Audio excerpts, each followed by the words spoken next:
Today for my persuasive presentation, I really wanted to talk about the importance of small businesses. There are multiple reasons that small businesses are important, but today I'm really going to expand on just 3 of these points. These being that they foster local economies, provide meaningful jobs, and extend personal and superior customer service. The main goals that I really have throughout giving this presentation is to help you understand the significance of small businesses and what they do for us both personally and economically. I want you guys to understand how they're being affected by the outbreak of COVID-19 and what we as individuals should do to support them during this time. So to kind of introduce you guys to the idea of the importance of small businesses, I have a short video to show.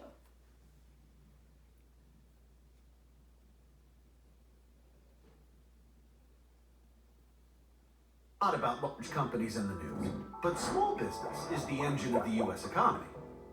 America is home to more than 28 million small businesses that employ 57 million workers. And when you add owners and employees together, that's a community of roughly 85 million hardworking Americans dependent on the success of small business, most of the private sector workforce. Small business owners are America's most important job creators. U.S. small businesses accounted for almost 2/3 of the net new jobs created between 1993 and 2013, a grand total of 11.8 million new career opportunities. In 2012, small businesses created more than 2.1 million net new jobs. Small businesses are the country's main job creators because they're often growing and looking for new markets to expand. To do so, they need additional employees along the way. Large businesses, on the other hand, generally stay the same size, hiring new employees to replace departing ones. Unfortunately, high taxes and recent government regulations in healthcare, finance, and labor disproportionately hurt small businesses and prevent them from growing and adding new jobs to the economy.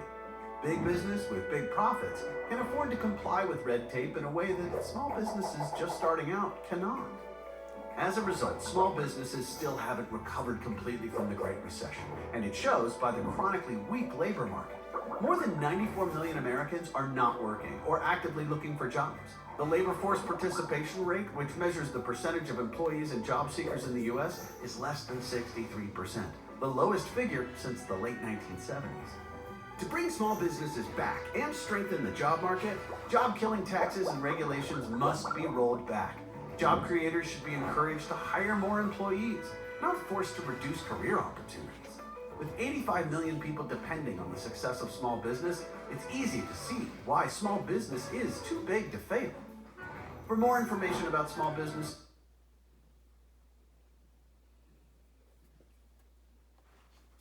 So small businesses really keep communities thriving. They're vital to the local economy of the communities where they're established. This is because when you spend money at a local small business, the money is then used to pay the wages of that local worker, who in turn spends the money at a different local small business. This creates a sort of cycle that ultimately propels and sustains the economy of said community. This is due to the fact that when small businesses thrive, they create a large amount of revenue. The business in turn has to pay a higher amount of taxes. This tax money is then used to support local protective services such as police forces and fire departments. The money can also go towards improving schools to help them run the school systems or to propel the development of new educational buildings.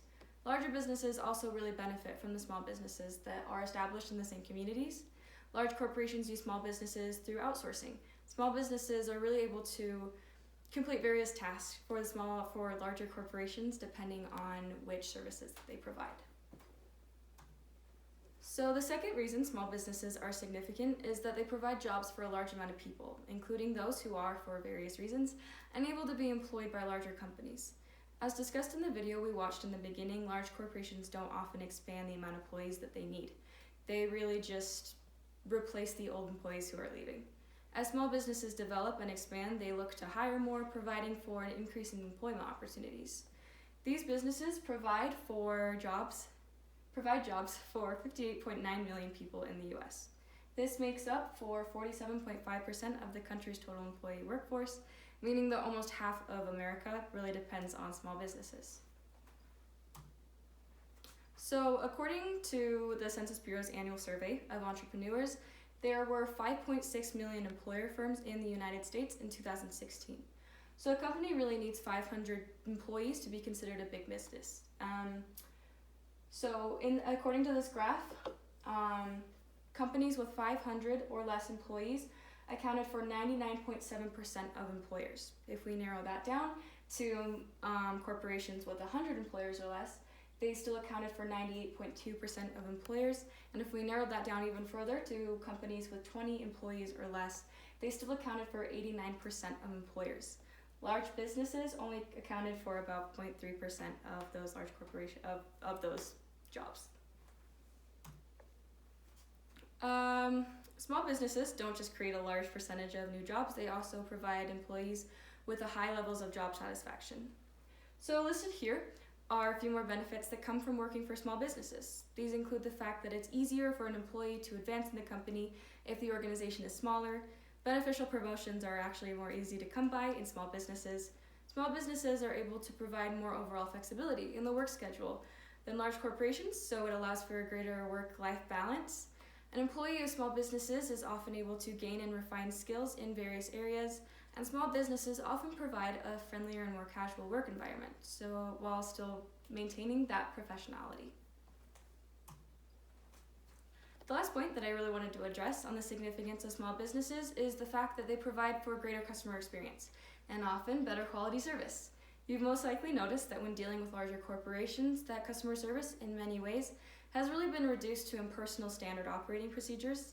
Customers are now receive rehearsed and scripted answers when dealing with product issues. Small businesses tend to train their employees to keep that authenticity of really caring about the happiness of their clients. When dealing with product issues concerning small businesses, the exchange between client and employee, it's usually more personal and helpful, leaving customers better satisfied and with the service that they received.